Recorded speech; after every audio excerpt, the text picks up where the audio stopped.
एक ईसाई है, उसका नाम है एंजल चंद्रा। ये आदमी सोल्जर ऑफ गॉड अपोलोजेटिक्स नाम का एक मिनिस्ट्री चलाता है और उसने एक वीडियो बनाया है जिसमें उसने लिखा है, सावधान भारत, वेदों के ईश्वर द्वारा भारत के मूल निवासियों पर आक्रमण कर लूटमार करने की आदेश देता है।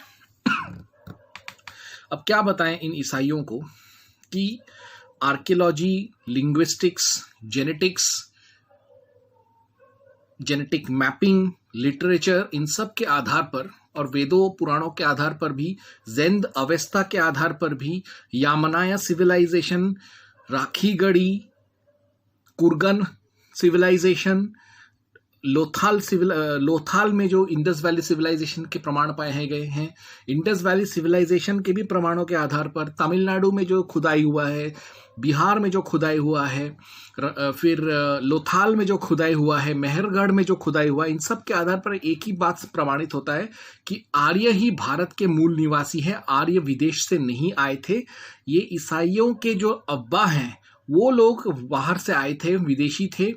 इसीलिए उन लोगों ने भारतीयों पर राज करने के लिए, उनमें एक हीन भावना डालने के लिए, भारतीयों में एकता को तोड़ने के लिए आर्यन नॉर्थ, द्रविडियन साउथ का थ्योरी बनाया, Aryan migration theory, Aryan invasion theory, outside India theory, foreign Aryan theory, इन सब चीज़ों को उन्होंने बनाया और वो ये साबित करना चाहते थे, देखो तुम तो हमेशा से ही गुलाम थे, आर्य भी बाहर से आए, यहाँ राज करने लग गए, और हम अंग्रेज भी बाहर से आए, अब हम भी राज करेंगे। यही चीज़ और भारतीयों की एकता को तोड़ने के लिए आर्यन इन्वेजन थ्योरी को यूनिवर्सिटी ऑफ कैम्ब्रिज और ऑक्सफोर्ड के जरिए बॉर्डन चेयर कमिटी के जरिए बनाया गया था। ये चिर परिचित है, दुनिया को पता है, ये सबको मालूम हो चुका है कि Aryan invasion theory, Aryan migration theory, ये सब प्रमाणित हो गए कि ये गलत है। फिर भी ये चूतिए मसीही बोलते ही रहेंगे एक ही चीज़, लेकिन मूल निवासी कुछ है तो नहीं। तो अब इस गधे के बच्चे ने बोला है, 3 मंत्रों का हवाला दिया है।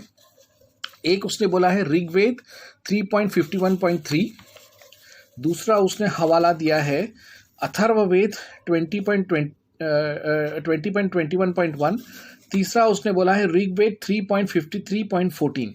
इनके आधार पर उसने बताया, और ऋग्वेद 2.14.6 इसके आधार पर ये एंजल चंद्रा वी मसीही, क्या पता नहीं उसका क्या नाम है, वी चंद्रा एंजल, क्या नाम जो भी है उसका, चंद्रा एंजल चंद्रा मसीही जो भी है, उसने बोला है कि वेदों में इन 4-5 मंत्रों में मूल निवासियों को मारने का, यानी असुर, राक्षस, दानव, यातुधाना, ये सारे के सारे मूल निवासी थे, अनार्य थे, और इनको मारने का प्रावधान है वेद में। तो अभी मैं हमेशा कहता हूं कि वेदों को जब आप पढ़ते हो तो साथ साथ पुराणों को भी पढ़ो।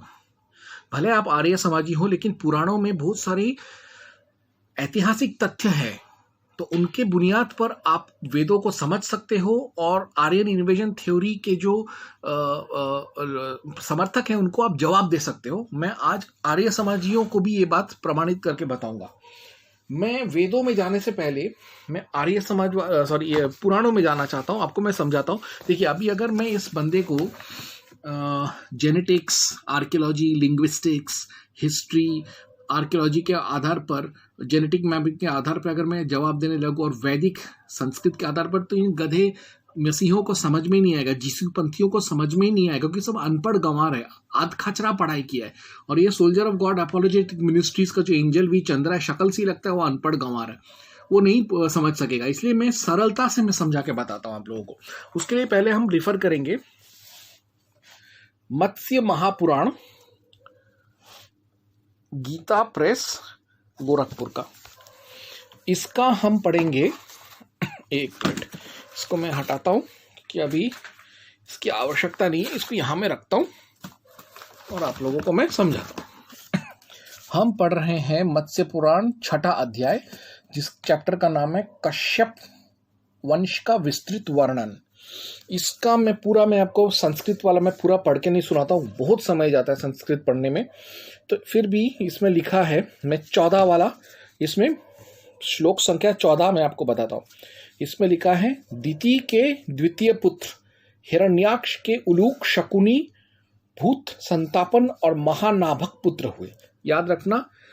और दूसरी हम पढ़ेंगे 16वां मंत्र श्लोक, इसमें लिखा है इसी प्रकार दनु ने भी कश्यप के संयोग से 100 बलशाली पुत्रों को प्राप्त किया, जिनमें महाबलशाली विप्रचित प्रधान थे। याद रखना दिति और दनु को, ठीक है, और कश्यप को। अब हम पढ़ेंगे श्रीमद् भागवत महापुराण या भागवत पुराण प्रथम खंड, ये भी गीता प्रेस का है। इसका हम षष्ठ स्कंद यानी 6th चैप्टर अनुवाक 6 सब चैप्टर 6 में इसमें हम पढ़ते हैं 24, 28, 29, 30 और 33। इसमें दरअसल इसमें रिकॉर्ड है कि दक्ष प्रजापति की बहुत सारी बेटियां थी, तो उसने अपनी बेटियों को कई ऋषियों को दिया, क्योंकि सृष्टि निर्माण करना था और जनसंख्या बढ़ाना था। ठीक है, तो उसी सिलसिले में कश्यप को बहुत सारी पत्नियां मिलती हैं, क्योंकि उस समय सगोत्र विवाह या सपिंड विवाह, जैसे ईसाइयों में कजिन मैरिज होता है, लेविरेट मैरिज होता है, अपने ही परिवार में शादी ब्याह करते, वो नहीं करना चाहते थे, इसलिए उन लोगों को झक मारकर उनको पॉलीगैमी करना पड़ा, बहु विवाह करना पड़ा। तो कश्यप के अब मैं आपको पढ़ के सुनाता हूँ क्या है। अब तुम कश्यप पत्नियों के मंगलमय नाम सुनो, वे लोक माताएं हैं, उन्होंने ये सारी सृष्टि उत्पन्न हुई है, उनके नाम है। मैं इस पूरा प्रकरण नहीं सुनाऊंगा, सिर्फ कुछ नाम उसकी जो प्रमुख बीवियां हैं हमसे जो कनेक्टेड है, मैं उसी पर मैंने अंडरलाइन किया, उसी को बताऊंगा मैं। अदिति, दिति, दनु, सुरसा। ठीक है, मैंने आपको पहले ही ये मत्स्य पुराण के आधार पर मैंने आपको बताया कि कैसे दिति के पुत्र जो थे वो हिरण्याक्ष असुर उसका बेटा था, और धनु के कई सारे पुत्र थे जो दानव बने। अभी देखिए यहाँ पे लिखा है, अभी बाकी के बीवियों से क्या हुआ देखिए। सुरसा से यातुधान राक्षस पैदा हुए। धनु के 61 या 100 पुत्र हुए थे, उसमें से एक था शंबर हम देखते ऋग्वेद में उसका उल्लेख है। दूसरा है हयग्रीव, जो महान राक्षस था जिसके साथ युद्ध हुआ था। दूसरा है स्वरभानु, इसका भी उल्लेख वेदों में है। ये 2 दानव थे जिनका उल्लेख वेदों में है। ठीक है, तो हम क्या देखते हैं mister soldier of God apologetic, कि कश्यप जो था वो एक ऋषि था, उसने दक्ष प्रजापति की बेटियों से शादी किया। उनमें से अदिति से जो थे, अदिति के जो बेटे थे, यहाँ पे मैं आपको दिखाता हूँ, अदिति का जो बेटा था वो पुत्र थे विवस्वान, अर्यमा, पुषा, देवता हुए। दिति के जो पुत्र थे वो हुए असुर, जैसे वो हिरण्याक्ष जैसे मैंने दिखाया। धनु के जो पुत्र थे उनका नाम हुआ दानव, वो दानव कबीला को उन्होंने जन्म दिया। अदिति ने देवगणों को जन्म दिया, दिति ने असुर कबीले को जन्म दिया, और सुरसा ने यहाँ पे जैसा लिखा है यातुधान और राक्षस जाति या कबीले को जन्म दिया। तो इसी से पता चल जाता है कि ये जो जितने भी तथाकथित मूल निवासी हैं वेदों में, जो राक्षस हुए, असुर हुए, दानव हुए, यातुधाना हुए, दस्यु हुए, ये सब आर्य जाति के ही थे। ये जो वेदों में जो सब युद्ध है, या आर्य बनाम राक्षस, आर्य बनाम असुर, आर्य बनाम यातुधाना, आर्य बनाम पिशाच, ये सब आर्यों के ही बीच में inter tribal, inter family warfare था। जैसे महाभारत में पांडव और कौरवों का था, ना पांडव बाहर के थे ना कौरव बाहर के थे, दोनों ही कजिन्स थे, भाई थे, दूर के चचेरे ममेरे भाई थे, वो लोग ही आपस में लड़ रहे थे। ठीक वही चीज़ वेदों में भी हुआ है। अभी मैंने ये समान प्रमाणित कर दिया कि ये कोई मूल निवासी बनाम आर्य विदेशी युद्ध नहीं है, लेकिन अभी हम उन खास मंत्रों को हम देखेंगे कि जिसका ये मसीही ने, गधे ने मेंशन किया है। ठीक है, तो उसने सबसे पहले क्या बोला था, उसने बोला था ऋग्वेद का,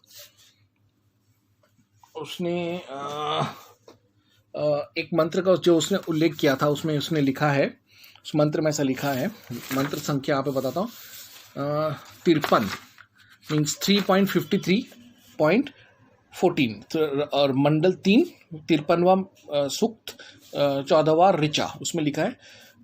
मैं संस्कृत में पढ़ के टाइम जाएगा, इसमें पूरा पढ़ हिंदी में बताता हूँ। हे मरुद्गणों, हम तुम्हारी कृपा से पाप वृत्तियों को नष्ट करें तथा अपने शत्रुओं और छिपकर निंदा करने वालों को दूर भगाएं। हम बल, सुख, जल और दीप्तिमान औषधि आदि को प्राप्त करने वाले हों। इसमें क्या लिखा है? अपने शत्रु और छिपकर निंदा करने वालों को दूर भगाएं। इसमें आक्रामक नहीं, इसमें डिफेंसिव वॉर का जिक्र है। इसमें किसी मूल निवासी को मारने का नहीं, इसमें शत्रुओं और छिपकर जो हमला करते हैं, आताताई होते हैं, असैसिन्स होते हैं, उनको मारने का, उनको भगाने का आशीर्वाद मांगा गया है। इसमें कोई लूटमार करने का नहीं हुआ। लेकिन ये जो ईसाई हैं वो इन चीज़ों को नहीं मानेंगे। वो बोलेंगे कि हमारे अंग्रेज जो थे उन्होंने क्या ट्रांसलेट किया था। तो अब हम आपको बताते हैं कि इन ईसाइयों के बाप जो अंग्रेज जो थे उन्होंने कैसे इस चीज़ को ट्रांसलेट किया है। उनको बताता हूँ।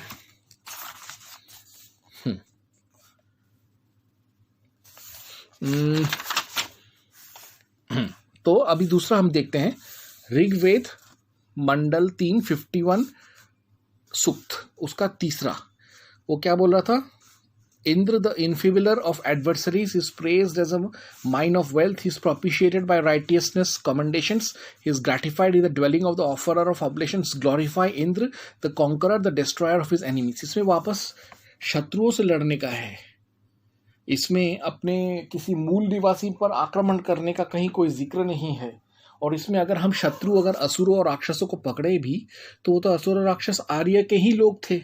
आर्य में ही जो लोग आपराधिक प्रवृत्ति वाले थे, नास्तिक थे, धर्मद्रोही थे, जो लोग बुरा काम करते थे, अत्याचारी थे, उन्हीं को राक्षस असुर कहा गया है। उन्हीं से लड़ने का बात है इसमें कोई मूल निवासी का, तो कोई मूल निवासी और आर्य के बीच में युद्ध का कोई जिक्र ही नहीं है। अब एक और पढ़ता हूं, ये उसने बोला अथर्ववेद 20.21.1, तो उसमें क्या लिखा है? We pray to lord Indra with recital of great hymns in this offering of Vivasvan, as the thieves loot the money of idle persons. Lord Indra in the same way had obtained the gems from the possession of the demons, राक्षसों से। ठीक है? It is not good to condemn the persons who are generous and show mercy in the donation. इसमें दुष्ट लोग बोला गया है, दुष्ट राक्षस। इसमें दुष्ट राक्षसों से, यानी आर्यों में ही जो दुष्ट प्रवृत्ति के लोग थे, राक्षस थे, उनसे मणियों को लेने का प्रावधान है। मूल निवासी के साथ कोई युद्ध इसमें है ही नहीं। तो हमने तीनों मंत्र हमने पढ़ लिए। ऋग्वेद 3.51.3, अथर्ववेद 20.21, ऋग्वेद 3.53.14। तो 53.14 तो अगर आप वापस उसको भी अगर आप पढ़ना चाहें तो देखिए, यहाँ पे मैंने आपको ये भी पढ़ के सुनाया। तो अभी आप खुद ही बताइए कि कहाँ इन मंत्रों में या इसमें लिखा है कि शत्रुओं को मारो और उनका धर्म परिवर्तन कर दो। अथर्ववेद, ऋग्वेद के किसी भी युद्ध में इस तरीके का धर्म परिवर्तन के लिए धार्मिक युद्ध नहीं है। महाभारत में कभी भी धर्म को लेकर लड़ाई नहीं हुआ था। वो सत्य असत्य का युद्ध था, वो जमीन के लिए युद्ध था, न्याय और हक के लिए युद्ध था। वो किसी का धर्म परिवर्तन करने के लिए युद्ध नहीं था, बल्कि आपका जो बाइबल में जो युद्ध होता है उन सब में लोगों पर इसलिए हमले होते हैं क्योंकि वो गैर यहूदी हैं, गैर ईसाई हैं, वो पगन हैं। इसीलिए उनके धर्म को समूल नाश करने के लिए, उनके संप्रदाय को नाश करने के लिए, उनको मारने के लिए, उनके राष्ट्र को नाश करने का प्रावधान दिया गया था, जो कि अथर्ववेद, ऋग्वेद के इन मंत्रों में नहीं है। I hope you have understood mister angel Masih.